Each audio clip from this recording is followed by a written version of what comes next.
It can be so hard as a parent when you see your child not measure up to what other children are able to do. But what our children teach us is to learn to look at them individually, that they are unique. They have their own timeline with things. My son has made so much progress within the past year. Is he where his neurotypical peers are? No, but he is not where he started. He is still in progress. This month is Autism Awareness Month. What I want to tell you, mama or dad who have a child on the spectrum, I know that there are differing levels on the spectrum. My son is speaking. If your child has different needs than my son's, then what I say to you may not apply.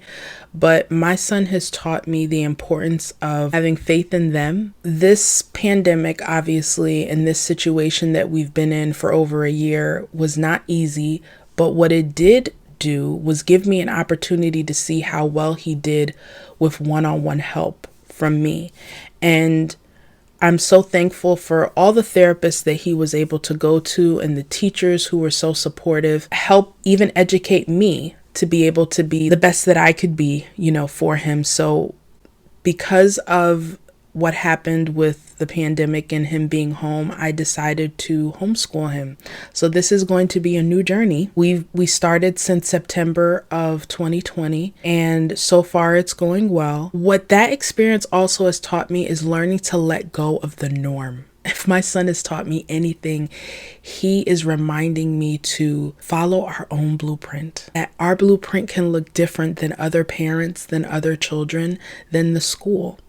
That I as a parent don't know everything. I definitely can ask for help when needed, but I am more than capable to be able to provide him the education that he needs at this time. Something that I love are Bob books. We got them from Amazon, and because I was like, oh my gosh, I'm gonna have to teach him how to read, like the basic things. This is on me. It isn't easy. I get very nervous. I wonder if I'm doing it right. The perfectionist part of me definitely flares up and triggers. But again, my son just teaches me patience. He has his own timing, repetition, the importance of doing things over and over again, and just having that faith that it will come through in his own timing. And it feels so much better, not just for him, but I feel like even for myself, it was a lot to pick him up from school, talk with the different therapists, and then go to outside therapies. And then, it was a lot of hustle and bustle. And I have my own health conditions. So if you are a mom with chronic health issues and you homeschool, please let me know in the comments so that I could let you know that you're not alone. Clubhouse has been amazing for that as well. I've been able to meet a lot of other amazing moms who are in similar situations, and we help validate and affirm one another that we're doing okay. We're doing the best that we can, and that is enough. This month is a month where people try to give more attention to autism and the awareness of the children who have these special needs. But of course, as parents, we live with this every single day, not just in April. And so my biggest thing that I wanted you to take away from this video is that it's okay if you don't know all the answers yet.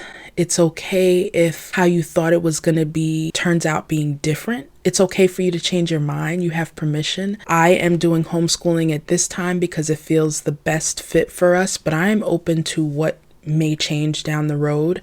And I do not regret putting him in school for a little bit because I feel like that gave me an opportunity to compare between the two. There's still so much to learn.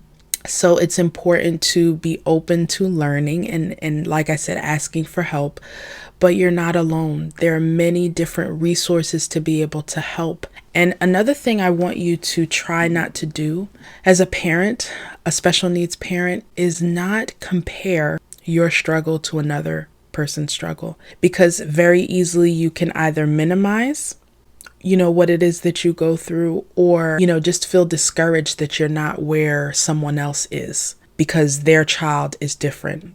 Just treat your child according to what your child can do. Measure that based on their own progress rather than another child's progress. And my son has certainly taught me the importance of making sure that he knows that he is enough right where he is, exactly where he is, and that he will do more. I, as an adult, am aware of how things, like he doesn't measure up to others, but he's not. He's in this amazing, innocent stage where he's just like enjoying life, according to his awareness at this time. And so just enjoying that, enjoying the small milestones instead of worrying about, oh, what about this and what about that? Like, he's helping me to learn to be more mindful, to enjoy the present, and to take it one day at a time. It is a long-term thing. It's a marathon. And if we don't want to burn out or tire out, we have to take it a day at a time. And you as a parent, please make sure that you take time to acknowledge the strength that it takes to do all the things for your child, and not just with school and, practical things like taking care of them, but the love and patience and compassion that you show your child is not a small thing. And so if your child was struggling with something and you were a bit extra patient that day, make sure you write that down, or you acknowledge that. And the reason why that is so important is because there will be a day where your patience won't be as generous. And you want to remember that that's not how you always operate. You are human. Sometimes the lack of patience will come in, sometimes the frustration, sometimes the I'm not doing this today. I'm taking a day off. I don't want to deal today. That's going to happen. But that's not how you always operate. When you absolutely have to, you do what you need to for your child. You do. It's just in those human moments, we can be so hard on ourselves. And this week I experienced some vertigo, which made it difficult for me to do the plan like I usually do. But I embraced having him bring his books over and lay in the bed, and we do school from there. And also that he's getting to an age where there's certain things that I can put out for him to do and he can do on his own. Then I'm so thankful for YouTube and Mrs. Monica Circle Time and ABC Mouse and different things like that to be able to help me on those days. None of us are perfect. None of us are always going to get it right. But the whole point is doing the best that you can and knowing that the love and patience and compassion that you do show your child goes a long way. So I hope that if you're not a special needs parent, maybe you're a special needs grandparent, maybe you're a special needs aunt or friend, you can give that parent some support, especially emotionally, that child. And it is important to have this awareness of these particular needs that our children have and do the best that we can to be an emotional support to them. So just because our children have different needs than other children, or they reach milestones at different times than other children, or don't reach the same milestones, that's okay. There's room for them too. They're just as they belong as well. So remember those things. And the most important, like I said, is allow space for those human moments and do not define yourself on your bad days. You're not a perfect parent, but you're the perfect parent for your child. Thank you so much for watching this video and getting to learn a little bit more about me and what it is that another aspect of my life besides my gray hair that really gives me so much opportunity to practice self-compassion in all the journeys that I go through. My hair, any change that we go through that is difficult and pushes us requires love and compassion in order for us to get through it. Because that's how we get through it, right? Not around it, but through it. It makes it a lot easier to cope. Let me know what your takeaway was from this video.